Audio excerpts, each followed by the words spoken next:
now 2-10.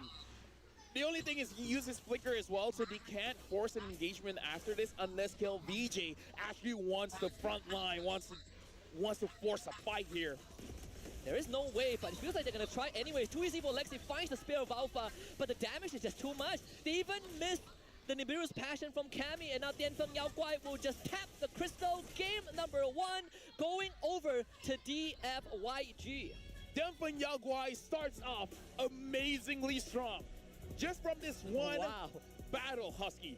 Let me remind you, the last time the Chinese region was here, they couldn't win a single match in the M5 wildcard. Yeah. Starting M6 wildcard, very first game, they got their W.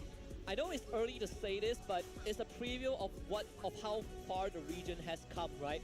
Last year we saw KBG, and imagine KBG was the team that beat Dianfeng Yao Guai twice in the playoffs, knocked them into the lower bracket, beat them in the finals again before the M6 Swiss stage and wildcard. So at the end of the day, if this is a preview, a taste of what the second seed of the Chinese region has to offer, I am looking forward to the rest of M6. And again, we gotta talk about what really happened in that game, right? Where it's about understanding. Fundamentally, what did the patch note tell us? Everyone's HP pool has been reduced, so burst damage is very, very strong. You got the Bruno, you got the Nolan, and you got the Kaja. This is a recipe to make sure that the opposing side doesn't have a chance to deal with your damage. And the fact that they have an Eve, just in case if something goes wrong, amazing drafting coming in from Dianfeng Yao Guai. Yeah, you got the Eve and the Phobius as kind of like the front lines, right? The phalanx of the team. And at the same time, you also have to look at the minor details that happen. PCU stealing that orange buff, absolute disaster for the Alpha in the early game. Shows in this game, you just need one small mistake to really turn the tides of the game. Where we will be looking at the post-game stats after this, but Nightmare Esports, their draft was absolutely amazing as well. It's just that their win condition is much more niche. It's much more narrow. The fact that they need to win the laning phase in the early stages of the game, and they were able to do that, made it so that their draft was much more difficult to pilot. I think the question always comes down to, I want to play fast, and how does the enemy stop me from playing fast, right? I feel like when you look at Matilda and Alpha, it sometimes feels a bit weird because Alpha doesn't necessarily have the most burst damage. It's not a Nolan that can one-shot you at level 3. Alpha needs some time and more setup. So if the Nolan gets a head start, you see that impact instantly. Zed was just outpacing Too Easy for Lexi at every turn. Right now, I want to look at the items. This is where I want to take my time here because both Cammy as well as Long have really showcased that the Malefic Gun, Husky, is really starting to be a part of the conversation in the meta here. Where, like I said, range is also something that's very important in this current patch. Yeah, we always have the golden rules of any mobile games where the further you are from your opponent, the better it is, the safer you are to do damage, right? The more damage you have, the easier it is to take down your opponents and end the fight. And the tankier you are, the easier it is for you to keep controlling your opponents. These golden rules now apply when you look at Malefic Gun, and it does make me wonder, are we going to finally start pivoting away from more late game focused heroes just because some of them don't really want the Malefic Gun? I don't know, man. Looking at the way that Dianfeng Yao Guai plays, this is the first game. It's only 15 minutes. So I feel like going to the late game is pretty ambitious, personally for me. Because even the Roamer is building a fleeting time, which is not a staple tank item, right? More utility, more damage. And again, it really synergizes what we're talking about when we're talking about what the game really asks of us, which is more damage. And you can even see that being reflected in the emblems and talents itself. Cammy went for tenacity as opposed to Long, who had the Master Assassin. And that kind of gives us a good idea of how Long was able to almost solo kill Cammy in that top side, in that early game, right? And you combine that with isolated targets, you want this Matilda to dive this Bruno, it is never gonna happen. Yeah, Jasmine as well. Honestly, not his fault. In terms of the item or the emblem setup, this is how you build your Matilda. But now we got to look at the post-game stats here. Again, E1 having the most amount of damage, 95,000. But look at Nightmare. the most that they were able to do is around 40-ish thousand. Both Cammy as well as Soso unable to break 50K. Yeah, it is really rough when your Valentina is literally the man that is dealing the most damage. But when you look at objective-wise, right, 2 out of 3 turtles for Dianfeng Yao Guai, both lords going to them. The buffs though, Oh my 13 to goodness. 3, 12 to 4. How are you ever going to go into your jungle if you are too easy for Lexi? Good eye, Husky. I kind of feel like if anyone wants to make an analysis, looking at the buff is actually the most important part. This shows pure jungle control by Dianfeng Yao Guai. So the draft is amazing, Yeah. but the way that they control the map has to be studied. The power of the Nolan, right? Nolan, it's himself, it's already great. If I move faster, I get to your camp first with Retribution. There's no way you can do with it. You'll never get your buff in time, but it doesn't help when the rest of the team is just following him. Imagine you try to contest your jungle camp and there's a Kaja waiting in the bush. Yeah, the fact that Kaja slows you down as well makes it so that even if the Nolan is yards away, all of a sudden he's there. Just because the slow from Kaja really helps out a lot, making it so that Nolan easier for him to get into the fight. Now we got to transition into game number 2 because again, the draft from Nightmare is very solid. The only thing is the win condition is very niche and looks like against Dianfeng Yao Guai is difficult to execute. Or Nightmare can just go back to the same strat, except this time maybe the execution is a little bit different. I think you also have to make some adjustments to the draft, right, on what you ban out. I think the Kaja now becomes a bit of a problem. Now, the Dianfeng Yao Guai has shown it in game 1. But also that Fulvis into Khalid, I was expecting Oppa to move around a lot more often, but that didn't happen. We only saw him on the map post level 4, and by the time they've already started getting snowballed on. So I think some early game micro adjustment needs to be made, but MVP is E1 on the Eve. What can I say, right? It's just a premier Eve game. What we can say is the amount of control that he really dealt. Like, he really showcased his job because he was able to deal a lot of damage, especially to the front lines. And this is what we really want to see. And I feel like Yi-Wan enables the team. The Kaja wants to catch someone and the Nolan wants to deal out the damage, but you're very much vulnerable whenever you do that. So having a control mage that does a lot of damage like Eve really activates your team where it looks like you're vulnerable to be caught. You're vulnerable to making mistakes, but Yi-Wan is like, I got your back. You can do whatever you want. Any mistake will look like an opportunity. Yeah. And I think when we look at the MVP highlights coming up, we would see kind of the dynamics between E1 and PSU, where every single time he gets dived, there is going to be a Divine Judgment waiting to be unleashed if it hasn't been used just yet. And if it has been used, you got Kel VJ just blocking off any sort of dive. It doesn't feel good if you're Soso trying to steal the RWM, because realistically, sure, you have the same Eve ultimate, but the effect is so much different because your team wants to go in, but they cannot because they get boxed off by the real world manipulation. Something kind of weird as well, I see multiple times. Yi-Wan even pseudo body blocks for Zed. Like the previous fight around mid, Zed was so low and Yi-Wan was actually intercepting the path between Nightmare Esports and Zed. So that he was like, yo, if someone's gonna die, it's not gonna be Zed. Yeah. I'm gonna be controlling you guys. I might die, but as long as he gets away, we're all good. That's a good teammate right there. That's a good teammate. I wouldn't do that. If you go down, that's your problem. Just play better, right? That's the kind of thing that someone says when they go to 5 hours of rank and only winning 4 stars. Let me tell you, it was a quite an experience. I enjoyed every single game. Yeah, Obviously, yeah. For those who got the honor to witness my Lancelot gameplay, please forget about it because I had nightmares about my own gameplay. Hey. I can't play Lancelot to save my life. Hey. You know how to make that better? How? Say hello. Hello, Panda. Fill your game with Hello Panda. Crunchy biscuits filled with creamy chocolate, the ultimate snack to keep you energized. Level up your day and visit Hello Panda's website for more. This is not going to stay long on the desk. Let me just tell you that. Right now, I'm keeping discipline, Yep. but I'm getting the Just munchies saying. a little bit. just saying, this ain't going to be here for the rest of the day. Probably, the end of the day, it's but gone. It's gonna be gone. It's going to be gone. It's gonna be gone. I had lunch, but now I get the munchies. Can I have one? Maybe not now. Maybe not now. I don't think I can. It's quite far away. LaFell, please. I'll ask later. maybe you'll change your mind. Does it look weird? No, it looks completely natural. No, it looks pretty obvious. No. Yeah. Hey. Eyes up here. You know. Eyes up here, Husky. It looks like a rig packet though. Oh, Looks like okay. a rig packet. Ah, yes. Thank you. Make it fair for us. You know what? Put it in the middle. All right, you know what? Fine. Now this Middle. is fair. Thank you very much. I have just Behind tricked you. Kadilla. This is mine. This is mine now. Game number 2. Does Nightmare go with the same game plan? Trying to win the early game. If they're gonna be on red side, Then they have to ban out the Jushins, the Fannies and such, yeah. but they might get the Cho first phase, which is a big boon for them. They love that hero a lot. I feel like comparing Matilda and Cho, I will go Cho any day. I feel like specifically for their playstyle, I would agree. Right? Because I feel like Matilda and Cho, they kind of do the same thing differently. Because a Matilda is all about someone else goes in front and then you pull them back.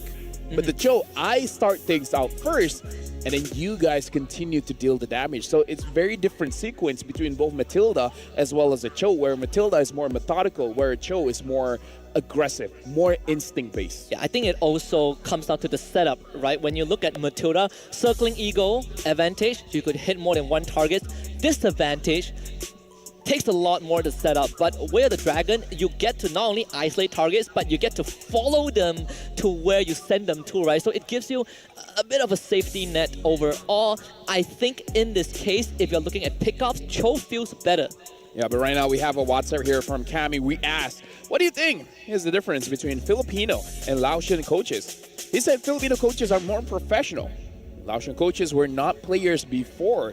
They try to help on what they can, but the players know the game better.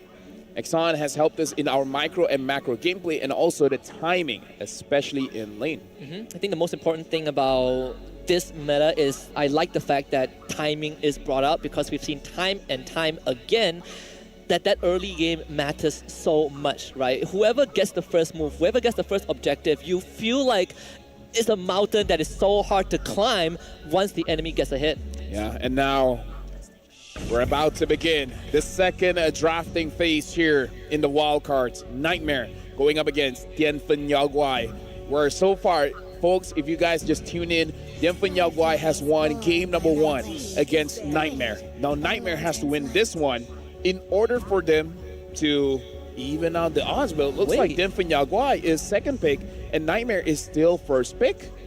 That does change it up a little bit, right? Like, Cho is still good, but that means that you gotta pick it second to third. We haven't seen Tianfen Yaoguai show that Cho in any manner. Obviously, the playstyle between the roamers are completely different in game number 1. I expect it to be as such. Maybe PC just don't feel as comfortable. So that's a minor advantage for Nightmare Esports. Something that Nightmare can consider. Going up against a pick-off comp, something like a Kaja, either have a very tanky front line, something like a Hylos can do wonders. And if you don't want that and you want to counter-engage, then you can start considering picks like the Edith. That too, I definitely agree with those picks. Not only you have front line, but at the same time, you provide a lot more control in these team fights. So the bans actually are not different at all, except for the Eve ban. Yeah. So they traded the Loyi for the Eve. Yeah, I kind of feel like here the Khalid actually was still okay. Let's see here. Something that they can consider is that maybe don't pick up the Alpha, because there's a chance that the Nolan can be picked up. Not saying that the Alpha is a bad pick, but perhaps Too Easy for Lexi is more of an assassin guy rather than a fighter guy. Yeah, I think if you want to play faster, you have to start looking at Nolan. You have to start looking at Suyo in this case. They do take the Khalid first. I can get by with that. So I'm expecting a Phoveus pick once more for KelVJ. He has done wonders in game 1.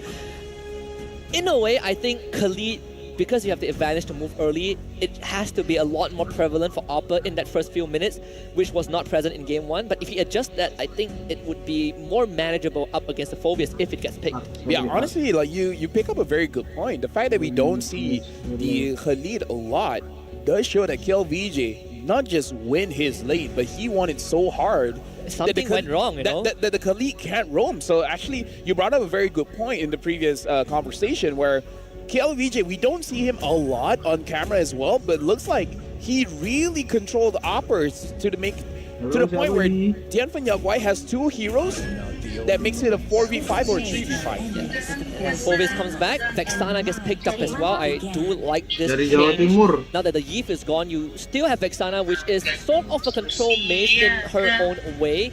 That hero was banned out in game number 1 by Tianfeng Yaoguai themselves.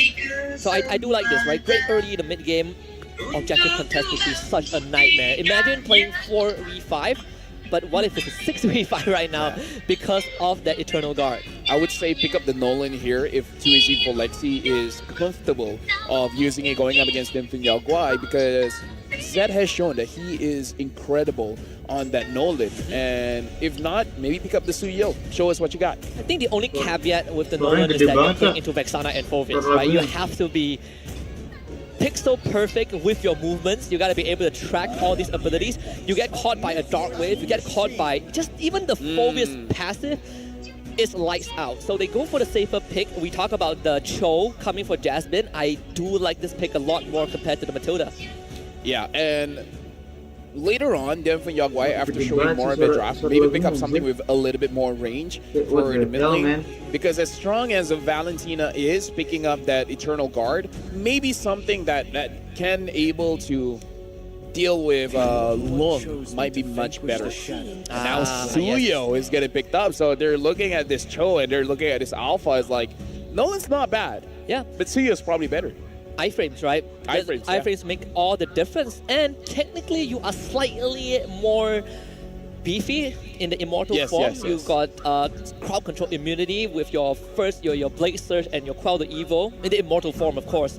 So I like the change from Dianfeng Yaoguai. They definitely put a lot of thought into how to deal with that Cho. Interesting to see Dianfeng Yaoguai has picked up all the heroes that has been nerfed. But they're strong though, they're strong though. Hey, I mean, if I win with these heroes, right? What else is stopping me? If they win with these heroes, then Munda's like, okay, I guess it wasn't enough.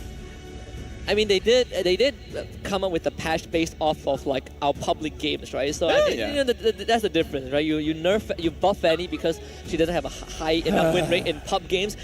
You look at pro games, my goodness, Fanny is perma-banned even when she's nerfed. So it really Itu shows aja, the anjir. big difference, the big contrast. I mean, the pro environment, we got the Yeah, let me just say, when I saw the Fanny got buffed, I laughed so hard that my neighbor complained, and then when I told my neighbor what happened, and then my neighbor laughed too. Yeah, I saw the Fanny buff, and I asked my family, like, what do you think of this? My family was like, Jawa doesn't Timur, look good. And I'm Bang. like, you're correct. Yeah, Doesn't look good at all. I asked my mom, and she's like, no, Jawa no, Timur no, mana, no. Bang? It's a bad. Well, it's not a bad choice, but it's interesting. Well, at least we won't be able to see Oh, her Maui. often anyway. Jadi So, kanan. I mean, in pro games it doesn't really matter, but in pubs, yeah. Now that's a premier band hero.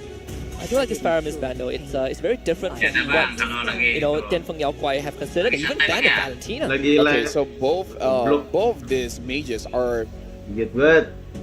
mid-range heroes, which is very interesting. So, I wonder if Long still wants the Bruno here, which according to data, it really should be. Yeah. So does Nightmare actually respects that and then ban out the Bruno? I feel like you can consider, but it doesn't feel good enough. Yeah. Right? The Bruno can still take Purify, right? There's a Cho, sure, I can just take Purify and I can negate the It doesn't feel good, but yeah, you can. It doesn't feel good. Doesn't feel as good now that there's still like die potential.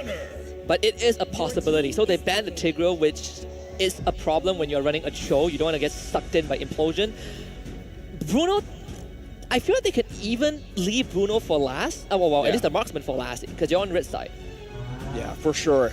But an argument can be made. You want to see the entire draft before choosing your roamer. Kaja still doesn't feel that bad, right? If there's a Cho, sure, I can just pull you. Yep, Bruno comes back up, no surprise. So that's 4 nerf heroes. Was Bruno nerf? No, No, I okay, think Bruno it is not nerfed, but hasn't 3 been out of changed. 4 of them has been nerfed. The Beatrix, I feel like, was fine, but I just don't know if it's Cammy's type of hero, because Cammy so far uses a lot of magic-based heroes. Has been using the Natan a lot, has been using the Harriv and such. So his Beatrix is okay, but maybe if you still want that late game, maybe consider the Natan, something that you're a little bit more comfortable with. is a topic that we kind of brought up. We touched on just a bit in the pre-game, right? Like, does late game hero feel as good now that games end average faster? I know his preference is more towards mage and late game scaling heroes. Beatrix feels like a good balance in between, right? Early to mid doesn't feel bad. Late game, absolute monster. It should be an Aurora pick for Nightmare. There's not really much choice left. The Kaja doesn't look too bad, honestly, even though there are Aurora and Cho. I mean, here's the thing. The rules of using a cash composition is who gets there first. If the Cho kicks me, good game, I lose. If I catch Cho first, good game, I win. Do they want to play that game? If they don't want to play that game, they can go for something simple like a high loss. I was talking about the Edith. The Edith still works fine here.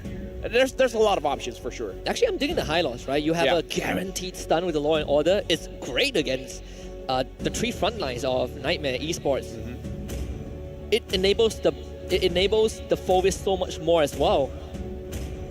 Do they want to play that ego game? Let's see. For PCU. Yep. Wow, good call. Yeah. Hyla's been picked up here so far for both teams. A very solid composition here, not seeing a lot of mistakes. It really is just about the execution, where Nightmare, this time with the Cho, they can start forcing a few more fights. I'm not crazy, right? All 5 heroes. You're not crazy. I remember that something I was up with Bruno, but I just can't put my finger on it. So all 5 of them were nerfed. Hey, yo. Even if it's nerfed, it's super strong. Technically Husky.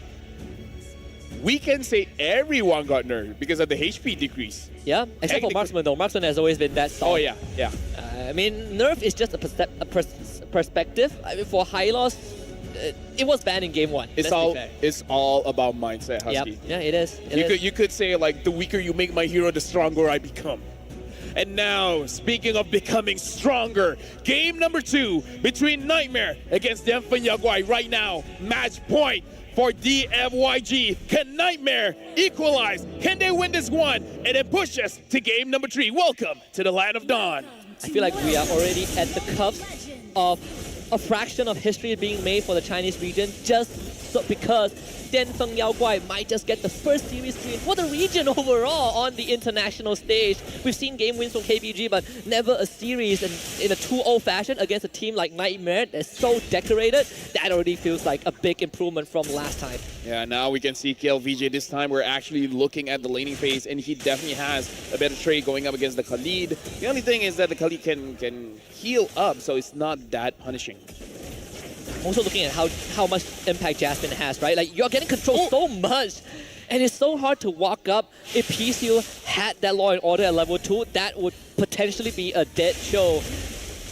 Forced to recall this early doesn't feel good at all. Something to look at, actually. Nightmare Esports, 4 out of 5 members actually have Thrill in their emblem setup. So it does look like they want to be more aggressive in the early game. They want to make sure that they have a lot of base damage. Hey, you know what to say, damage is king, right? That extra 18 adaptive damage at level 1. Oh, sweet numbers. Yeah, and again, KLVJ, look at how he's moving around Opper. He's cutting the path. He knows where Opper is going to move, and he's like, I'm going to make sure I'm here first. You can't move forward. KLVJ is doing an amazing job as an EXP laner to make sure that one of the benefits of a Khalid is not being used. You go up against the Kings, you best not miss KLVJ. Like you said, literally a brick wall. Like, it's very rare that you see Khalid getting kind of stumped in this position. The Phoveus gets to move first. That does not feel good. Oh, yeah. Different rotation here. Looks like the roamer as well as the EXP actually absorbs the mid lane. So does this mean that E1 wants that EXP? Oh, KLVJ is going to be 4. Retrieve 5 goes too easy for Lexi. Will find the turtle. Avengers will not help KLVJ. First blood for Nightmare. I don't know whether it was intended or not, but Yeon wasn't level 4, which I feel like the EXP lane was open for him to absorb that minion wave. And again, I don't know if that's part of the plan, but I would imagine that they wanted Yeon to get that level 4 first in the EXP and then join the fight around Turtle. I agree. I think having the Eternal Guard is so much more valuable than maybe PCU getting that level 4 with the Glorious Pathway. It doesn't change much, and doesn't help when Jasmine basically zoned out the Vexana from the fight. So now they get to kind of put that pressure on the top side, get to freeze the turret a little bit. Long still taking that fight. Jasmine spotted out by PCU. Mid side, Yi1 getting gone on Eternal Guard drop. Jasmine even flickers, but couldn't find the kick as Yi1 traced his. Definitely a big change here where Nightmare Esports has more control around the map. They have more tempo. And the change of having this Cho really makes it very, very impressive. And again, something that we might be able to study after this is the emblem setup. Everyone, I believe, except Soso, has that thrill. So Cammy has early damage, Jasmine has early damage, Too Easy for Lexi has early damage, Opper as well has early damage, even though he's not able to utilize it going up against KLVJ. But so far, the strat looks good. Yeah.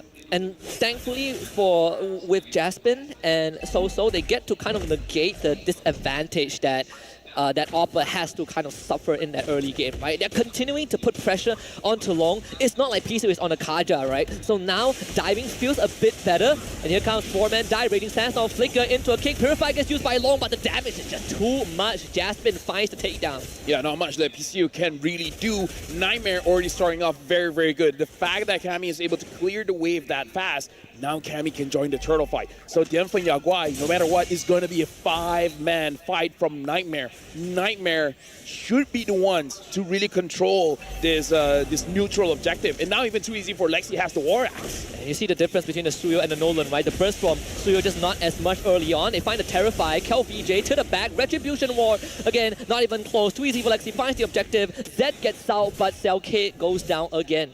Good idea coming in from KLVJ, but Jasmine, he went to the back line making sure that no follow-up is going to be there. Yeah. We see the idea here from KLVJ is like, okay, we might not be able to get this turtle, but maybe we can get a kill. Without the Eve, it is very different, right? Vexana, you use that Terrify or Eternal Guard, that utility goes right out the window. You have such a long cooldown in these early stage. So the control area of control for Tianfeng Yaoguai definitely not as much as game 1. Yeah, and I like what you brought up. Not having the Eve here, that also might be the big difference maker for Tianfeng Yaoguai.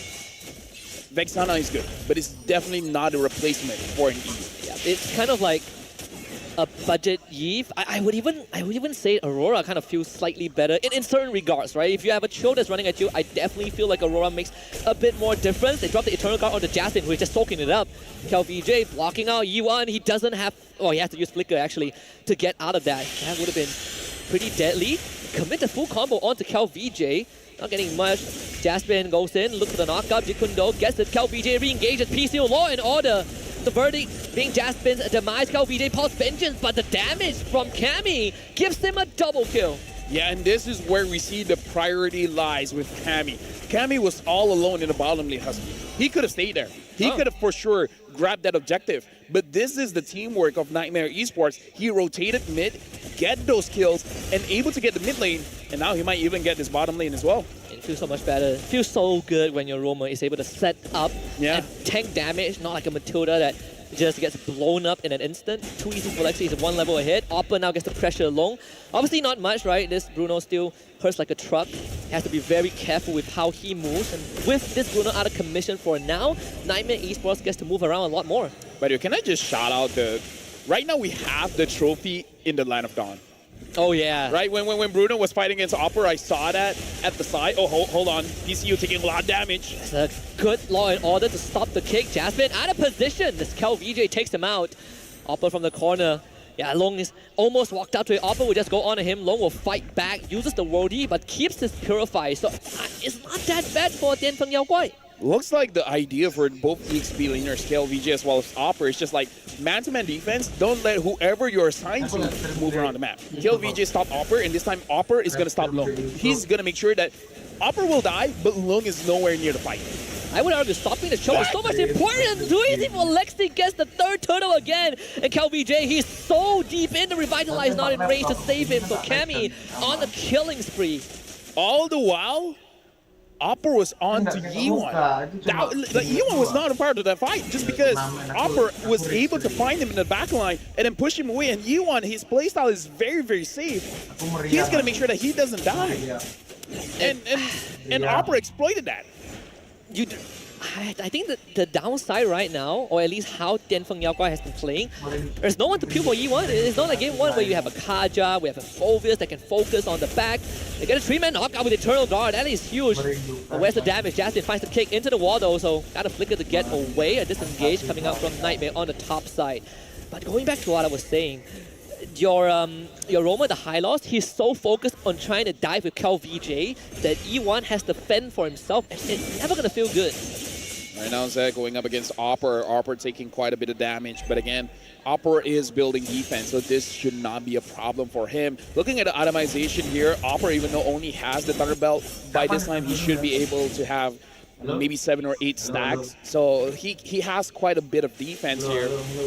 Other itemizations as well, we can already see that Cammy, 8 minutes in, already having 2 items, the Blade of Despair as well as the Malefic Gun, compared to the Bruno, also having 2 items, the Hospital as well as the Berserker Fury. The damage is there, the range is not there for the Bruno just yet. Part of me feels like Tianfeng Yao Guai might need to change the approach to the fight a little bit. Instead of trying to dive the backline and lock them out, you might want to consider peeling for both Long and Yi1. Like, if you stop Jasmine, there is going to be Opper, right? So there's more than one target that is going to constantly threaten this Vexana that's so important to your team fight. They're going to jump onto So. Jasmine from the back. PC will eat all of it up. Kel VJ finds the mid laner, but unfortunately, no kills just yet. Long onto Jasmine, who will use the Shadow away. Kel VJ finds the kill onto So. Long now threatened, but PC will just use his body to block it up. Jasmine tries to go for the king onto Yi1, but Long is saved, and this time, Kel VJ is able to stall out the fight. Dude, it was good by Yi1 as well. As long, did you see how they managed all this dive coming in from Nightmare? Yeah. Jasmine tried to kick them. That's exactly what you need to do, right? Peel for the backline, stop the dive. The difference is there. Flicker into Raging Sandstorm. Long is now the target. Tries to heal up with the Heart's Claw. It's still a 1-for-1 trade. And they take this Lord though. Too easy for Lexi. He has Cammy with him, but he's so low. An attempted steal, not done. Zed will not win that Nightmare with Lord. Cammy this time is having a much better game. 4-0-3. Damage dealt. Yi1 still at the top. Surprisingly, 33,000 damage dealt. Even though Yi1, more often than not, gets zoned out quite far away from the team fight. So Yi1, if he has a good setup. Oh yeah. If Yi1 and Lung is not touched, it's going to be good for Tianfeng Yao Guai. Right now, let's look at the instant replay here, even though it looks like a fight is about to start. But look at Yi1. He saw that Jasmine wanted to go for him, so he was able to control him first. And that's the big difference. If Jasmine instantly gets the Vexana, probably a different fight. I would say the focus right now is who can peel for the backline better, right? Like that fight, no one was peeling Kel VJ off the rest of Nightmare's backline. That's why he's just jumping around with the Infernal Pursuit. Jasmine, flicker kick onto P-Steel, they just burst him. This High Lost not part of the fight anymore. More still coming in from the bot side. Tianfeng Yao Guai will have to wait for 20 seconds. Feels good. Feels good for a Nightmare there, where when you get a High Loss and you can burst him down that fast, it gives you this confidence that you can fight against anyone. But at this point, Nightmare, they probably just want that holy defense, and they got it, and now they should retreat. So the good news for Tianfeng Yao Guai is that they keep inhibitors alive. 7k behind. The thing is, Long, he needs that Malefic Gun as soon as possible. We see the difference that it doesn't feel good, like you pointed out, if you take Purify on Bruno, but it's a necessity in this game. But without the Flicker, oh boy, any Raging Sandstorm Flicker from Oppa is gonna clip him. And he needs that Malefic Gun. He needs it so fast, but he's so far from it. Oh, wow, he just got it. Wow. Not as far as I thought. Right now, the Wind of Nature coming in from Cammy is going to make it much more difficult for Zed and Long to actually get that kill. So this is a very big difference. Yeah. Over 2,000 difference between Cammy and Long. Even if Long gets free hit over to Cammy, which, judging by the range of the Beatrix, will be very rare to happen, he has to be careful. If he just tunnel visions and just basic attacks all the way and not notice that Wind of Nature, that could be the game-ending fight for Tianfeng Yao Guai. How fast can you force it out is also a question. It spells a bit of problem for Cal VJ because you dive onto Cammy, but we saw the impact of Nightmare Esports burst damage, right? You get caught once and you just disappear thanks to Banner's Rage. You even get the Demon Hunter Sword, so good luck being a tank if you are Tianfeng Yao Guai. Right now, I'm just looking at how they're going to win this one. But Nightmare so far, Husky has been playing very clean. Almost 7,000 gold advantage. Cammy hasn't died at all. And too easy for Lexi this time. He's able to start the fight, which is amazing. But able to peel for his backline as well. this is a different Nightmare Esports from game number 1. Yeah, but you don't have to constantly be the first one to go in. It always feels good. Jasmine wants to look for the kick, couldn't find it, but it's good enough for the team to get the Lord. And now Nightmare Esports have an angle to go in. E1, he is so split up. Flickers away to get to safety. It's a freeze from So takes out E1. And Tianfeng Yao Guai on the run. Kel VJ with the vengeance to the back. Can't even get Jasmine. That's unstoppable for Too Easy for Lexi. 3 kills for Nightmare. Yeah, right now, Tianfeng Yao Guai, it's hard to say this, but they already got to think about game number 3 because Nightmare Esports is almost 10,000 gold ahead. And against a Beatrix, one of the best scalers in the game, this is not what you want to see. And now it looks like they want to go in mid.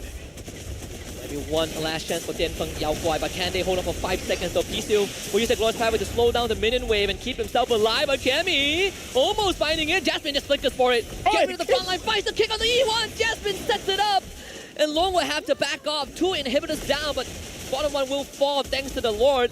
The Nightmare Esports showing their true form awaken after game number 1. Tianfeng Yao Guai will put up a final defense, but it is futile as Laos will continue this run in the first BO3. We find the equalizer. The moment the kick connects on the Vexana Husky, that's game over. Your wave clearer is done. It's out of the picture. They can end the game, and that's what they did. This time, with the Cho, they have a much more confident draft. Yeah, we saw just the most minuscule of differences. Cho instead of Matilda onto Jasmine, the signature pick, but also the shift in ban. First game, Nightmare banned Lo Yi. Eve went through and it was a nightmare for them, but now they ban Eve first phase. That Vexana just doesn't feel as good. Yeah, right now, Tianfeng Yao Guai, they really got to figure this out because this is the very first game of the Wildcard Husky, and we're going to all 3 games. And I would say both games were very dominant, which really shapes out our meta right now. Whoever gets that snowball going, hard for you to stop them. Really hard for you to stop them. Yeah, incredibly tough. I came here today. I came as well. Yeah. So, someone asked me, like, what are my expectations? And I said that I want all 3 games, and for 2 different reasons. First of all, we don't get to see these teams often, so I want them to have the full experience, and also for everyone else out there. But at the same time, I feel like because you only play a single round robin, you gotta be able to push yourself to the limit, and your opponents. And for a part of me, I'm looking at Tianfeng Yao Guai. Will the Chinese region fall short again of a series win now that Nightmare Esports have found the momentum? Something that I do have to say, Husky, as well, is that when you look at Nightmare, Cammy had an amazing game, but no one from Nightmare really stood out that much. And I'm not saying that as a bad thing. That shows how they play as a team, make sure that everyone does their job well to the point where it doesn't look like, oh, this single person carried everything. No, we don't see that, right? Yeah. Opera did his job by having all this crazy engage, and then once he starts to engage, Soul traps everyone in ice, and then everyone else just deals damage. Yeah, and of course, you still have to kind of give credit to how Jasmine is able to set it up. I think the crucial point as we look at the item builds is how that early game panned out for Nightmare Esports, where Jasmine and Oppa work so well to keep Yi1 away. You look at the net worth difference between the mid laners. It is unfair. It's so unfair. Yeah, very unfair. And again, because Yi1 is always zoned out away, either by Oppa or Jasmine. Oh yeah. And I kind of feel like that's the big adjustment from game number 1 to game number 2. The fights will be very difficult if their mid laner is there. So, hey, what if we just push her away? Yeah, we limit her hero pool. We make sure that she doesn't have full control, and we play with her cooldowns, right? Every single time, if you don't have the Eternal Guard, if you don't have your Terrify, it's go time. There's nothing a Vexana can do, even with a flicker. I feel like Tianfeng Yao Guai, they don't really have to change the hero. I don't think so too. Just change how you play, because you can see that Nightmare is going for Yi1. So how about just go for a draft where all of you are kiting together instead of one person, KLVJ, always being in the front, and then everyone else in the back line. Like, I feel like having this harmony in a team where saying, like, if one of us kites, all of us is kiting. If one of us is diving, everyone is diving. Absolutely. I think we kind of touched on this a little bit in that mid-fight where Tianfeng Yao Guai found a small win because E1 and Long were able to peel away from both the Khalid and the Cho. The main difference was that they just peeled better, right? That's the front to back we were expecting. Kel VJ was uncontested, and that's why he was able to stop Cammy from contributing to the fight. fight. Denfeng Yaoguai needed to do that a bit more in game 2, but unfortunately they were too far behind to keep doing it. Right now, we're going to look at the emblem here and look at what Nightmare is doing. 1, 2, 3, 4. 4 trios and 1 rupture. Where when we're looking at Denfeng Yaoguai, you know, a split of everything, but their emblem makes sense. It's just that we're starting to see a trend here. Nightmare, they want straight up stats, and they want stats on damage, not on defense. And at the same time, it also explains why Nightmare Esports were moving around so often and so fast on the map. 4 Wilderness, or 3 Wilderness Blessing on the important targets, right? We talk about the mid trio. In this case, it's without too easy for Lexi. They were able to bring Oppa along, even though it took him longer to get out of the lane. Yeah. So, is it fair to say, so far we see win or lose is coming from the mid duo? Because in this game, in game number 1, Yuan looked great, Sosol as well as Jasmine not so much. The Matilda didn't work well for game number 1. In game number 2, the Vexana didn't look all that well. So it looks like at least for, I honestly believe for every single match moving forward all the way to the grand finals is gonna be the same story. But at least for this season, for this match, mid duo is so important. Yeah, I agree. If you can involve your jungler or sometimes your XP laner, a more mobile XP laner like Hilda, can lead, then it always will feel good. I mean, it's a 13k, almost a 13k gold lead. In terms of buff contest, it's even in this game, but up against Asuyo, which props to Zed for not going down for like the majority of the game until that late game rolled around. He's trying his best, but you just don't have the same impact in terms of burst, right? You don't go as fast as the Nolan. Yeah, I just feel like the Chinese region, they just have to start being a little bit more disciplined around their fights because they're been split up multiple times. Either Yuan is split up, KLVJ is split up, makes it so that the front line and the back line are on different planets. And I don't want to see that. I feel like in the wildcard stage, if you want to be the champions here, if you want to go to M6, the fundamental of team fight has to be solid. And that's something I feel like certain teams fall into. It's like a booby trap, right? When you have a Phoveus on your team, the Phoveus is all about go, go, go. The moment I press Infernal Pursuit, I am deep. My head is deep in the water. I have to full commit. Yeah. I take either Vengeance or sometimes Revitalize. It gives you that false sense of I gotta keep fighting. And we saw that in game 2, where KLVJ, he's deep in, he's so committed that there's no one to help him. And that kind of allowed Cammy to just freely farm up as the Beatrix. Yeah, and the thing is, he was even able to build a Demon Hunter sword just in case if his burst damage is not enough. There's going to be some HP percent damage. So overall, Cammy had an amazing game this time. This time, he didn't lose out against Bruno, and we were talking about the emblem where in game number 1, he went for Tenacity. This time he went for Weapon Master. It's just like, you know what? If you want to fight damage, I have damage. Yeah, and on top of that, I call my team, right? My team kept coming to the top side. I take you down once. I take that tier 1. It is over. Now you constantly need someone to protect the Bruno because Jasmine is being kind of a mosquito. Cammy is free farming. Yeah, let's look at the highlights here from Cammy and looking at what he has been doing all throughout the game. And this is the moment where he was at the bottom lane, he went all the way to mid, able to secure the kills and then secure the objective as well. This shows his macro understanding. He had a free turret, but he wants some kills as well. So patient as well. I mean, the rest of Nightmare was so patient with how they played that game. And you can even see in all these small moments where Cammy was involved in the fights. This one is probably the most even one where Denfeng Yaoguai was able to kind of peel away the divers and allow KLVJ to do his job. But aside from that, Cammy was essentially untouched, right? Like KLVJ showed up, great, I have an Alpha to kill for me, I have Aurora to freeze him in place, and I just need to banish Rach's face. Yeah, so really in terms of what they've been doing is that Denfeng Yaoguai, they just have to go back to basic. Make sure that they don't get punished, and then they're going to be good. Yuan is an amazing player. Allow him to be an amazing player. Don't allow him to be zoned out by both Oppa as well as Jasmine, because that's one of your losing conditions. The fact that he is not able to join the fight, that's an L, not a W. That's a big L. And now that we've kind of talked about so much and how base HP are reduced for most heroes except for Marksman, which means mages are so much more effective early on, so you want E1 to be in the fight, not out of it. I think they just need to look back at game 1 and realize that the whole time when E1 was able to participate, that's how they got the lead. Yeah, so something that they have to consider is, again, about the bans. They chose to be on second pick, correct? I mean, that's what we assume. Yeah. I think Oh, wait. Nightmare chose. Nightmare yeah. chose first pick, yeah. They chose first pick, yeah. Either way, it's like, Vexana is a strong pick. I'm not so sure if they have other picks that they want to consider going up against Nightmare, because something that I tried myself, Farsa seems very, very strong, but I don't know if that's part of their hero pool. I kind of feel like it has to be. I think if you're a mid laner right now, you have to at least have the basics on learning the control mages like Yve, Aurora, Vexana. It's a must. Anything beyond that, Valentina, right? Valentina is probably the step up. You probably look at Farsa. I'm not sure about Xavier though. I've been quite a big fan of the Xavier in this patch, but I'm not sure how it would fare on the international stage.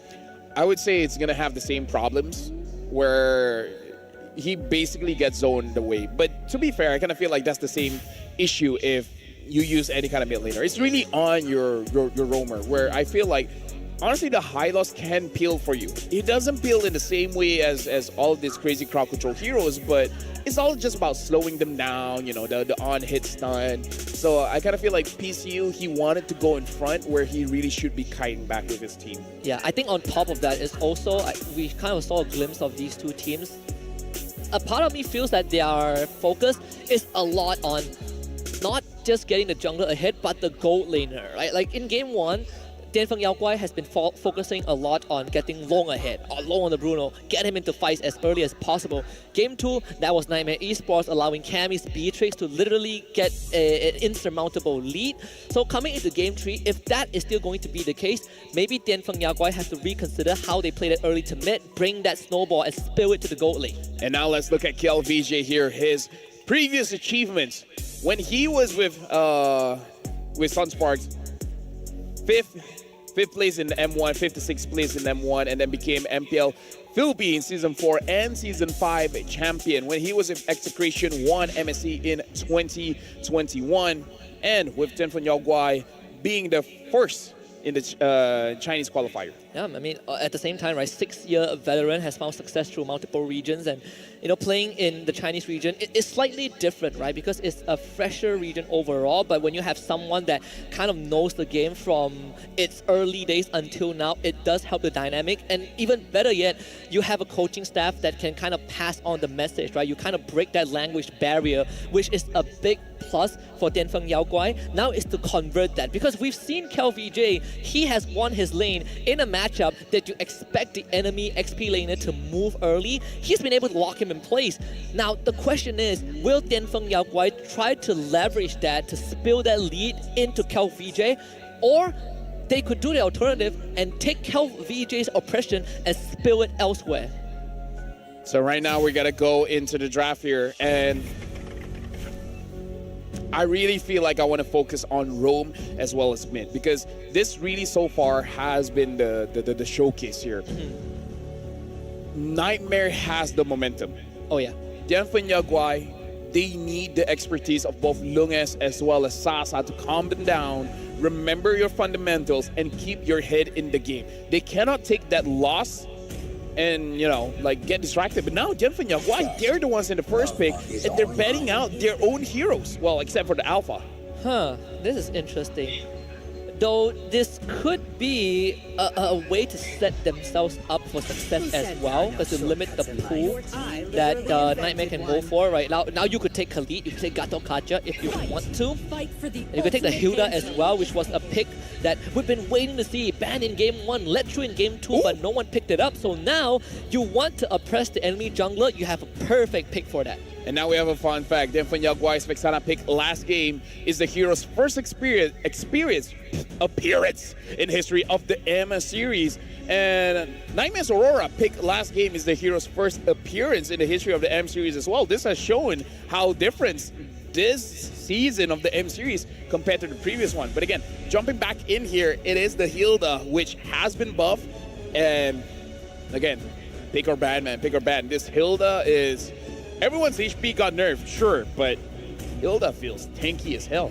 I mean, if any hero that has an execute ability always feels good, you know? So the Harry gets picked up for Cammy, the Gato Kacha as well. Great flex on the side of Nightmare. And if you are playing into a Hilda, you really don't care about the Hilda. I'm a Gato Kacha. What can you do against me, right? Yeah, but now it does look like Nightmares, they're playing more on the, I would say comfort. Because Cammy loves magic damage goal laners, and he's going, well, where else is this Harv going to go, right? So goal lane Harv here alongside with the Gato Kacha, and this time EFYG, they pick up the Cho and the Suyo. I was thinking whether you want the Nolan or Suyo. I think Suyo is still a decent choice. Again, it's not really on a Zed in the previous game, right? He's just not enabled, but him as an individual has been really solid, matching up with Too Easy for Lexi. There is one pick I'm looking at for Dianfeng Yao Guai. It's not the Bruno. I'm looking at the Beatrix right now. Whether that one gets banned by Nightmare in the phase 2. I'm looking at Hayabusa. Hayabusa has been like true. Oh yeah, that too. This could, I mean, the Hilda though. Yeah, Hilda chose Suyo. Like, do we care about the Hayabusa? That's the thing. Yeah, like Haya is such an amazing pick, but Hilda just shuts that down. I wonder if they want to take the risk. I really do. It looks like they are. They're like, you know what, Hilda Schmilda, I mean, we'll deal with it. I hear Japanese voice line. It could either be Aurora or Hayabusa, but Aurora is not a male, so Hayabusa it is. But into his Cho and Hilda, this could get dicey. I say this.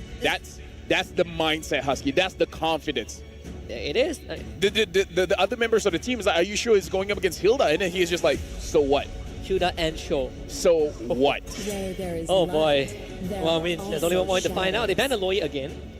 I do like it. I wonder if they want to ban out. I don't know. I kind of feel like most of the mid laners that Dianfeng Yao Guai can have, I feel like Nightmare can deal with it. I'm more thinking about Nightmare, because whatever mid laner that they want, it needs to be so strong in the early game to the point where he can pose a threat against a Hilda and a Cho. So, sounds like Aurora or Vex. Honestly, even Valentina is fine. Honestly, even Valentina is fine. Yeah, that's true. I wonder if they'll ban that out. I mean, they did ban the Tigro out. So they're really thinking that this Gato Kacha is going EXP, which I can see that happening, even though looking at a lot of matches after the patch, a lot more teams are moving the Gato Kacha over to the roam. I agree. But I feel like if you want to just man-to-man a Hilda, that Gato Kacha probably is a better choice compared to Khalid, which is still left open. I mean, Nightmare, they have some options for sure. Right now, if they want to ban out another mid laner, probably something much more oppressive. They could ban out the Vexana and then pick up the Aurora for themselves, so there's not a lot of control mages left. Like, if you want to go control, you might have to really dig deep. Cyclops, I don't know. With a Hayabusa around, I'm not that sure. They did ban the Farmers though, which is great against what Nightmare has. They have short burst damage, so if I eat it out with the Nether Realm, then there's really nothing much that Nightmare will have left. Sand rises. So they do ban the Khalid. It gives a great matchup to the Hilda, right? Now this Gut Thought might actually be forced to go XP. I mean, here's the thing. You could even go back to old traditional, picking up the Terizla, because I feel like it's still a fine matchup here. Whoa. Wait, do you just go Valentina if you're Dianfeng Yao Guai? Doesn't matter, because if this is mid Angela, I'm not so sure, because there are games where I see mid Angela has a very strong early game. There are games where not really strong early game. This Angela pickup makes me a little bit more worried about the Hayabusa. This is a curveball. This is a wild card for me. It's a double flex, right? Angela, Gato Kacha, both up in the air. I still think you could go for Beatrix still. Beatrix, yeah, I think Beatrix, you want to get an early advantage over Lunox. There's also Lunox, right? It's still available into Harith. Wow, they go for Moskov instead. Well, the Moskov is very good at peeling. And this time, they have the CC, so this Gato Kacha is going roam, so this Angela is going mid. Gato Kacha roam actually makes me feel a little bit comfortable with the Hayabusa, so it looks like when it comes to the mid lane, it's all about control. Damage, they have damage, but it's not the biggest amount of burst damage. They just have a lot of control here, Husky. You want to talk about snowball? I think Nightmare has drafted a composition that allows them to just not only create a snowball, but a avalanche if they get ahead. Harith, Angela, Hayabusa. My goodness, it's about to get incredibly messy in that first few minutes. Well, ladies and gentlemen, take a good look at this draft.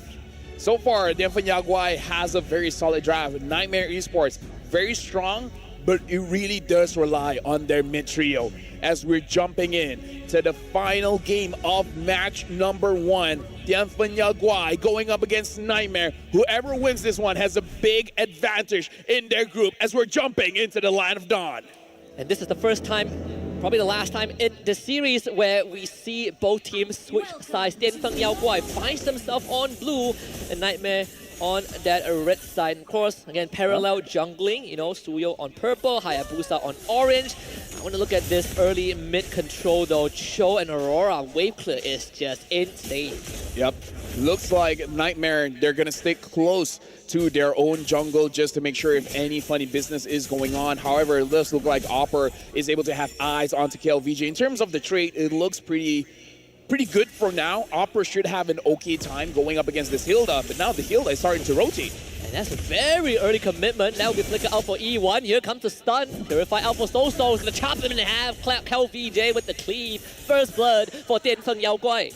Yeah, this is why I worry just a little bit with the draft coming in from Nightmare, because their mid duo is quite squishy.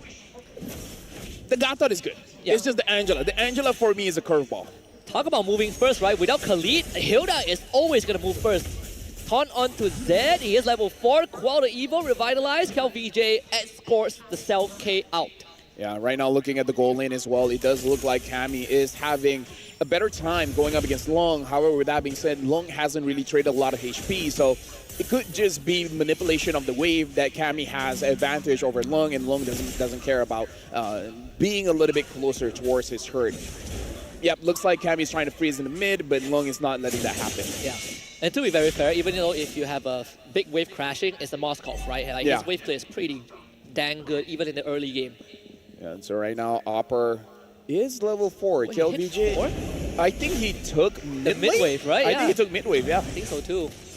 It's going to be a bit of a problem. He can tie up PCU and a +1. So this might not be a good contest. Nightmare, they want that higher booster to his fall. Crazy for Lexi is only level, just hit level 4? Something must have happened. He got slowed down. I mean, I don't know. I already said my piece, but now the fight around Turtle, Denfeng Yaguai definitely has the advantage here. Looks like the Hayabusa doesn't even want to contest, which is, this is bad for Denfeng Yaguai because they're taking the Turtle real slow, and this allows the Hayabusa to farm up a little bit faster. Denfeng Yaguai, they were waiting for the Hayabusa to contest, but the Haya is just like, bro, what are you doing? I'm not even coming anywhere close to you. But to be fair, if you're Denfeng Yaguai, you're happy with that result, right? Because Too Easy for Lexi is already slow on that level 4. So sure, you get the farm, but Zed is still one level ahead. So for him, it's feeling really comfortable. KLVJ is a sandbagging offer. Like, what can you do as a CC, honestly? Nightmare has an option where they can start to snowball in the gold lane. The fact that the Angela can go inside of the Harif and then just force a fight, that's going to be very, very big. Are they going to do that, though? Because looking at the rotation, it looks like they want to do that. Yeah, PC will spot this out. So he's going to take the brunt damage. Flickers brings Too Easy for Lexi to long fall out into stun up. Too Easy for Lexi. 200 IQ play right there from PCU. And they might just go for more. And then stun on the Cammy. Then Angela always going to run out. Cammy forced to hop onto the wall. And now Jasmine is alone. Here comes KLVJ to slice them in half. And Cammy is down. Jasmine misses the AOG. Denfeng Yaguai comes out on top. Let me just say, if what they did on purpose, like if they did that on purpose, that's cool. Dude, I would think that's a big brain play right there. That looks so cool. Holy cow. Yeah, now ECU finds Opper. Opper looks like will be able to survive, which, by the way, he does have the war cry, so probably do a little bit more damage here. Nightmare Esports, they had an idea. The execution was just not there. Looks like the damage coming in from Cammy in the early game is okay, but probably okay against one person. Going up against 3-4 members, not going to be a good deal. Oh, he did win that lane and forced the flicker from long, which is good. I was about to say that you give that Moskov 2 assists in the early game and you take down the enemy Harif. That feels too much of a bonus. but at least the recall comes through. But once more, Moskov cleared the wave, so there really isn't much extra pressure that Cammy can apply. Nightmare, they got to figure out a way. They got to figure out how to slow down the game. Slow it enough to too easy for Lexi, able to keep up, and then hopefully get some kills. I mean, KelVJ, he's just cleaving this Angela in half. Jasmine uses Revitalize. AOG, he escapes. So this fight is already done. They find a kick on the Hayabusa. Even a ninja with shadows cannot escape that long. Try to man fight Cammy, almost wins that, but Dianfeng Yaoguai finds 3 kills. They found Jasmine too. It's not a good feeling here. It's not. And right now, Opera as well almost got taken down, Husky. Wow. Look at this Hayabusa 0-2-1. He needs a better early game. He's not getting it. And I gotta say, the mid duo right now, they're struggling, Husky. They're really struggling. It always goes back to that conversation we always bring up when we see an Angela mid. You give a playmaker Angela, you're relying so much on their silence. But look at KelVJ. He's jumping in. Jasmine gets kicked away by P-Steel. KelVJ, Revitalize will expire. Now being tied out. Too easy for Lexi. Will find a shutdown. Dianfeng Yaoguai overextended, but the freeze from E1 saves P-Steel. So Nightmare finds a trade. Now let me just say, despite us talking about drive, let's talk about the goods here, right? Nightmare, they scale so well. Having an Angela on your side of the map makes it so that you are tanky as hell, even though you're built for damage. So both the CC, both the Harv as well, they can actually dive in and they can do a lot of work because the CC is more about consistent damage. It's not big bursts of damage. It's just like scaling a little bit with the yo-yo, getting that War X stack, and then eventually cleaning up house. And then the Hayabusa, once he's got his items as well, even going up against 5 men, his Ogi Shadow Kill is going to do a lot of damage. Yeah, bit of a problem for Cammy now that the tier 1 has gone down. The map shrinking for Nightmare Esports. To their credit, Dianfeng Yaoguai isn't too far ahead, right? It's 2.2k, 2.4k gold lead, very, very manageable. But the problem is slowing that game down. We haven't really seen much of it from Nightmare. They punished KelVJ once because he overextended without Revitalize, but Lexi, where you gonna go? Ogi Shadow Kill. But where's the escape route? There's none. They bring Soso in, so Soso also goes down. Killing spree for Zed. And right now, Dianfeng Yaoguai, they had 2k, now they have 3k, and now they're staring down at all the neutral objectives. The map is theirs. They can do whatever they want at this point. Now Opera is 1v1ing against Zed, and honestly, Zed is winning that trade. How do you run? Because Cammy doesn't want to be a part of that. He recall, and Opera, you are on your own. Taste the X of KelVJ. The king comes to pay a visit. I'll say the beast from the east, the true Chinese mythical creatures have been awakened, LaFell. Dude, KelVJ, I don't think he's small K right now. He's big K. Yeah, he's big K. He's big K. Big king. Big king. Don't let go of this Hilda. This Hilda is doing work right now. 5-1 and 3, still having that Revitalize. So even if too easy for Lexi finds a good catch onto anyone, hey, all of a sudden the Hilda is gonna be there. Oh, it's a good thing he didn't get caught. Yeah, I mean, it's a good thing for now. When is he getting help? I guess never, not even with the hard guard. You know, there's a Chinese saying that everything beneath the heaven belongs to you. In this case, it belongs to KelVJ. 天下独他为尊. This one, 小王子 has been awakened. You see, Dianfeng Yaoguai, now 6.2k gold lead. Yep. How do you stop that, man? First, I got to translate that in my head, but for now, Nightmare, this is one of the weaknesses of a CC. The CC is an amazing hero, but the core weakness of a CC is that the wave clear. You don't clear the wave very fast, and now Cammy gets caught. That's Purify out. Is he dashing forward to fight that? Are you insane? So Cammy is now gone. They take the top tier, 2 Revitalize from KelVJ, keeps everyone alive. Oppa also falls. And Dianfeng Yaoguai knocking on the doors of Nightmare at 8.5 minutes in. Yeah, and now PCU as well, just be like, I'm here in your base. What are you gonna do about it? 7.4k gold ahead. Nightmare, again, like I said, figure out one way. Slow down the game, slow it down enough so that Cammy can keep up, Lexi can keep up, because 1-4 and 1 Hayabusa, there's not much that he can do. But with time, with items, I promise he can do something. It feels... And first 3D item picked up. Wow, under 9 minutes. That timing for long. It all started with one bot lane fight. I mean, it's a lot more doable when Dianfeng Yaoguai is only 2k ahead, but now they have quadruple that lead. I don't know how Nightmare Esports is going to deal with this. Oh yeah, right now, Nightmare. This is pre-Lord, by the way. All tier 2s have gone down pre-Lord. Wow. That did not cross my mind. Let me tell you that. This is a 1 year gap between, like, in between M5, right? So, wow, so much has changed. Oh, so much has changed. This time the Chinese region are here. They stepped up and they are playing out of their minds. Let me tell you that. And now it looks like they're gonna get a free Lord. Too easy for Lexi. He's just gonna get the free bottom tier, but again, they just need something. Anything that they can get, they'll be thankful for it. Is this considered like an upset of some sort? Not Did you to me. come into this, expecting Nightmare to come out the victors?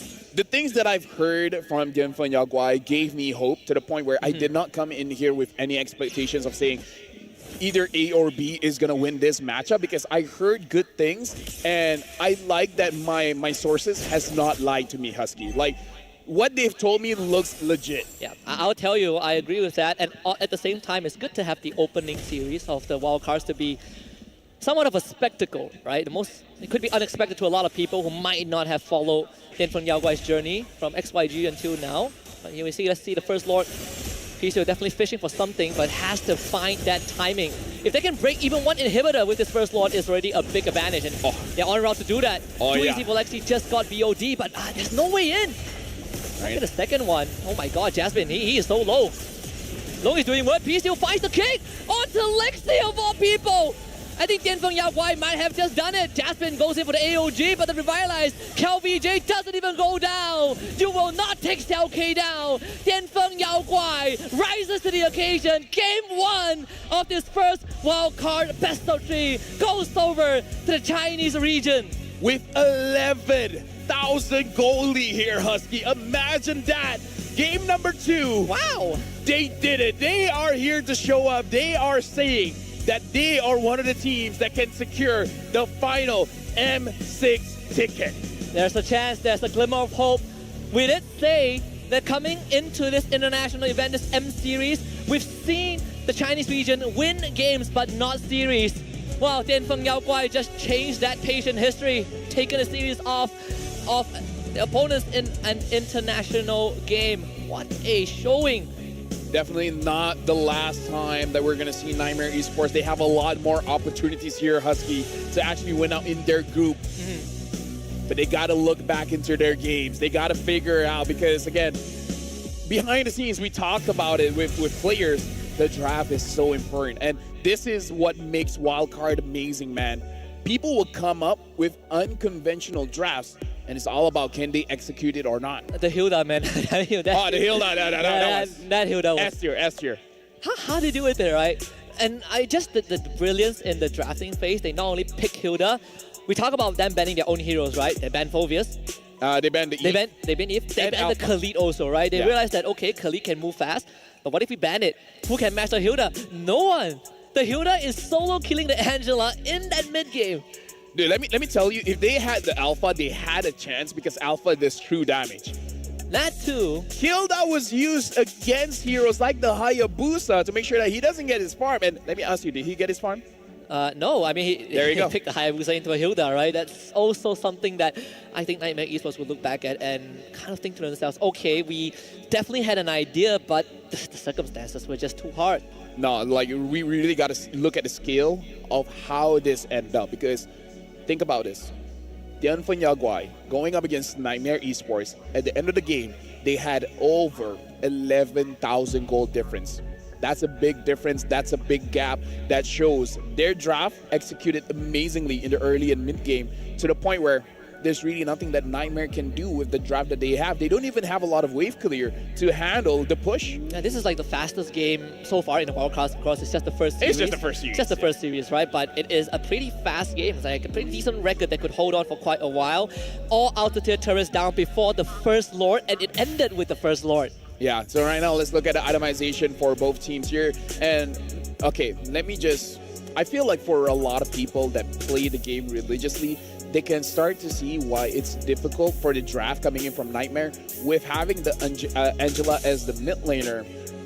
It makes it so that your wave clear is a little bit slow, your rotation's a little bit slow, and you can control the opponents if they're staying in lane. The moment where they send multiple people to go inside of your jungle, you don't have a lot of ways to deal with with them, especially against the Hilda. What are you really going to do against the Hilda? Yeah, even when you look at the smallest of fights, right? Like Tianfeng Yaoguai in that early game, you just neglect the net worth difference because it is not even close. The way that these fights were set up, Nightmare Esports had an idea. We have an Hayabusa, we have an Angela, we need to play fast, right? Flash of the Oasis, fleeting time. First fight bot lane went horribly. The Hayabusa went down, and the thing is, he never recovered. And even before that, remember, Too Easy for Lexi didn't contest the turtle because he was far behind in Yeah. XP. It's a culmination of just the early advantage that Tianfeng Yaoguai got. Let me just say, look at this Hilda, man. 7-1-8. Rarely do you see your EXP laner being a part of the fight that much. 7, 8, 15. 15 out of the 16 kills He's is a part all of on it. Kill VJ. The only one he was not a part of was because he overextended and went down, but you know, it's forgivable. The fact that he shows Oh. up, Wait, something different here. Pichu didn't have Thrill on his Cho. it is tanky, right? Firmness, Yeah. I soak up the damage, I do a setup. I want to match up with Gato Kashyap, that's one way to do it. Yeah, and Long as well, having Thrill for the Moscow, where we usually see either the attack speed or the crits, so, you know, That's too. something different as well. I guess you can make up for it with your items anyways, but this time, look at objective takes. Just 8-1 turrets. What can you really do? Yeah. It's a 12k gold lead in 11 minutes, Laval. That's more than 1,000 per minute. And we can definitely see that Tianfeng Yaoguai is more biased towards one side of the map. Because look at the orange buff and purple buff take. 8 purple buff for their side, and then only 4 for theirs. And a lot of the, how do I say this? A lot of aura purple buff stolen here. So they understand that this Hayabusa without the purple buff, he really can't do much. You can take orange buff, whatever. Even they ignore their own orange buff. They just really want to make sure that they control the purple. That, and also when you have a Hilda who is not just winning her lane, she's spilling her lead to other lanes, you can just tell your team, you know what, Hilda, come with us. We're going to help out our Moscow. Let's give Long the best game of his life. And then the rest is history. I mean, Tianfeng Yaoguai, they just got all the fundamentals right. And maybe, you know, all the back-end scolding from Sasa has paid off. Who knows, right? And he can be quite a strict but also very strategic person. I mean, here's the thing. Whatever he said, it worked out. Because Yeah. we see a different Tianfeng Yaoguai here. And good thing, bad thing. Now everyone knows that DFYG is a team that you got to be careful of. So now they got a target on their back. Again, good thing, bad thing. But now we got to look at the MVP for this game. The I'm Hilda excited. is a good shot, but we'll see who is the final. Yep, it's of KLVJ on this Hilda. Although I don't think you need to be an analyst to tell anyone, you know what, maybe don't let the Hilda through. Maybe ban it out. Or maybe when you see the Hilda, don't pick Hayabusa into the Hilda. Maybe there's a Hayabusa and Angela into a Hilda. Maybe that could also be something, point of consideration, right? Just a food for thought. Wait, is it fair to say that this game really came down to kind of like the draft difference? Yes. 100%. Right, like game 1 and 2 was even, but this one, a very stark difference. It's even to the point where I wouldn't mind if they pick up something like a Bane, even a Fredrin. Imagine a Fredrin back in the meta, right? Like that could possibly work out, because I saw a mile away that the moment Opper and KLVJ were skirmishing in their own lane, KLVJ wanted to get away. He's like, yo, minions are great, but you know what's also great? Going to the mid lane. You know what's great? When I can keep bullying the Angela. Hey, you want to hard guard your Hayabusa? What if I just take you out before the hard guard? What if I constantly be a Bane to the enemy? And look, I mean, KLVJ, he's showing up on the bot side of the map, and he's not even worried about his own turret. 6 years of experience, man. Yeah, 6 years of experience, and you give him something that is so oppressive. Oh man, look at this, doesn't even go down, right? Like, if he still survives, KLVJ, he's just running straight into their faces. Truly, Xiao truly the king. I like to see as well that Long is not just Bruno all the way. He can use a Moscow. But now we got to look at the standings here. We're looking at Group A here for folks, where Tianfeng Yaoguai has 1 point, Nightmare Esports has 0 point. So if Tianfeng Yaoguai is able to win more games, they're looking good. Nightmare Esports, if they lose one more game, Husky, just one more game, the chances of them making out of Group A is incredibly slim. it might just go to virtually zero, right? Like Yeah. it's tough. Obviously, when you look at Group A, Ulhanar is still the team to beat. Now, Tianfeng Yaoguai with this showing, I think a lot of people will be looking forward to how they fare against the Turkish Fallen Kings. But for now, they get to celebrate this opening series. I think for the Chinese region as a whole, it's already a big plus. Oh yeah. And this shows that they've really prepared. They have. Maybe Sasa and Lunga is going back to Malaysia. They got a buff. I mean, Sasa did. He again, multi-tier region Oh. winner. Something to say as well. They've been boot camping here for a while. They have. Yeah, they actually have been. So boot camping in Malaysia and then not traveling anywhere else after that. Good idea from them. The moment their qualifier ended, they went straight here and got all those scrims in. Really helped them out because their draft are looking good. Their Yeah. gameplay is looking amazing. And the rotations, the timings is on point. Especially when we are also a region that loves to fight. Oh, yeah. We have a meta that incentivizes fighting. You can't get any better than that. So, I think Tianfeng Yaoguai has really set the bar. I personally, looking back at that best of 3, I'm just thinking to myself, if this is a taste of what M6 has to bring, even from wildcards alone, oh boy, I think we got quite a journey ahead of us, Rafael. Now I want to talk about the match coming up. It is going to be Legion Esports going up against Incilio. Incilio is also one of the teams where a lot of eyes are on them. They're one of the teams that can actually handle against Team Spirit. So again, Tianfeng Yaoguai, it might be a surprise to a lot of people. But this match as well, if Legion Esports can take down Incilio, it could also be a surprising factor where a lot of people are looking at Wildcard and be like, okay, you know what? RIP guest coins, because the teams, I love that they're showing up. Yeah, I mean, again, hold on to your guest coins because it might get pretty ugly Yeah. just in the wildcard stage alone. Remember, Legion Esports was the team that took down Nightmare in the MCCM, right? Yes. In the Mekong Challenge Cup, qualifying into this.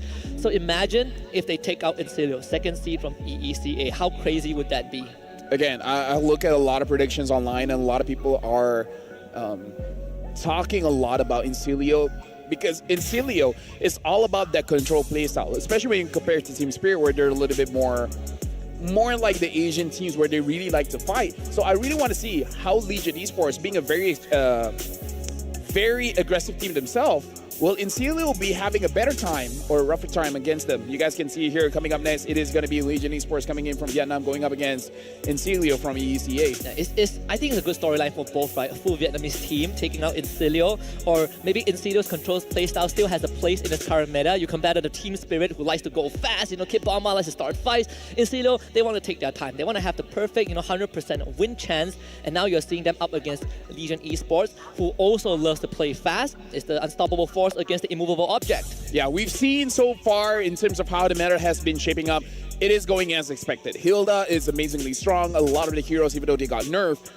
still looking very strong. Suyo is still pickable. The Cho looks absolutely amazing. The Eve looks like it's going to be pick or ban because the control is good, but the damage as well. A control mage that does a lot of damage, something you got to keep into consideration. I think the ban phase is going to be quite a challenge, right? Even still on red side, you still have to ban out certain heroes like Zhu Xin and Chip. There's no escaping that. Yeah, with that being said, hope you guys at home are ready because we're going for a short break. After this, it is going to be Legion Esports going up against Cecilio. My name is Afel, this is Husky, and we'll catch you guys at the next match after this.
for ultimate glory starts now.